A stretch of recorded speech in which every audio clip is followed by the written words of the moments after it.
1436. Destination city. This Java code defines a class named solution with a method destCity that takes a list of paths, where each path is itself a list of two strings representing cities, and returns the name of the destination city that does not have any outgoing paths.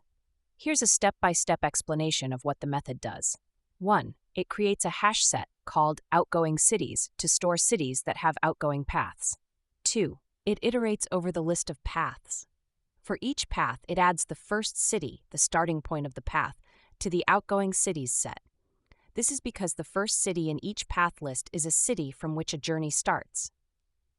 3. It then iterates over the list of paths again. For each path, it checks if the second city, the destination of the path, is not in the outgoingCities set. If it finds such a city, it means this city does not have any outgoing paths, and therefore, it is the final destination city. The method then returns the name of this city. 4. If no such city is found, which should not happen in a well-formed list of paths where there is indeed a final destination, the method returns an empty string. In summary, the destCity method is designed to find the endpoint of a trip given a list of one-way paths from one city to another.